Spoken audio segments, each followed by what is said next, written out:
Kolumna Jajca. Anje Zag Golob.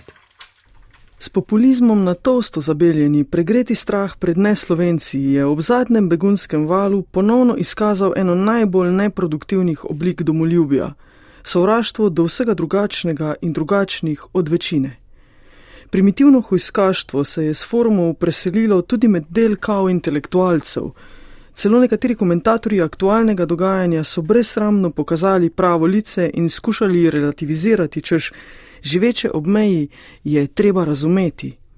Brez kančka širšega uvida, brez pozivov tako javnosti kot politiki naj umirita konje, brez strohice humanizma. Primitivizmu navkljub še vedno obstajajo nekatera neovrgljiva dejstva. Ograjo na južni meji smo postavili ljudje, mi, da bi se zaščitili pred njimi, ki pa so takisto ljudje in tukaj niso po lastni volji, marveč zato, ker tam, odkoder so, niso mogli živeti. Podpihovanje sovraštva do njih in poveličevanje nas je do skrajnosti zavržno, hkrati pa je tudi neinformirano. Jutri bomo mi na njihovem mestu. Slovenija ni osamljen, zamrežen v toček sredi niča, obenem pa je premajhna, da bi karkoli štela. Že v Evropi se počuti kot povprečen volivec na volilni dan. Ima glas, a vnaprej ve, da zgolj tako, demokracije radi. Dejstvo je, da nismo hoteli države, kakršno imamo danes, a dejstvo je tudi, da je to naša država, prigarana s trdim delom in odrekanjem, in da nimamo druge izbire, kot da svojimi dejanji in stališči, ki jih zastopamo, dokažemo, da smo je vredni. Na politično elito se, kot je očitno, v tem ne moremo zanesti, na nobeno. Obvladujejo jo egoistični interesi, želja po lastnem preužitku ter infantilno veselje do moči in vsega, kar ta prinaša. Na nas je, da obrnemo družbeno klimo. Na vsakem od nas, da razume, da demokracija ne pomeni samo glasu na volitvah, temveč se izkazuje vsak dan, v solidarnih odločitvah in delu za skupno dobro. Nihče od nas ne more več preživeti sam. In begunci niso ne grožnja, ne krivci za našo nesamozavest, za dejstvo, da ne znamo prav z lastno državnostjo.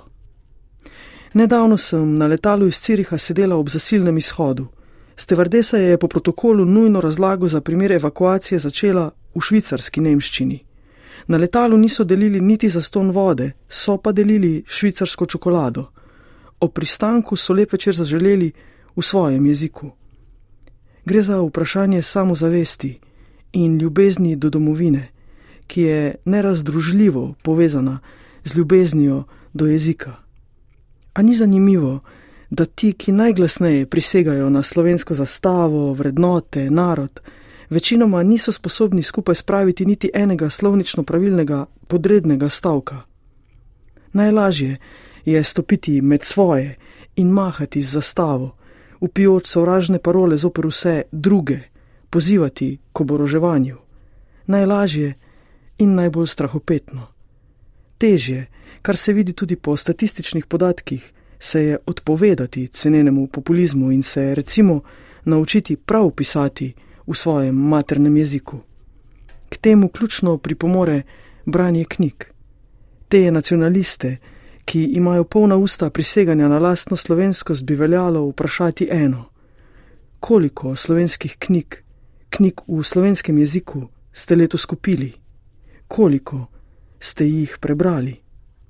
V torek se je pričel slovenski knjižni sejem. Potekal bo do nedelje. Priložnosti bo več kot dovolj. Pa da vidimo to domoljubje v praksi. Kolumna Jajca. Anje Zag Golob.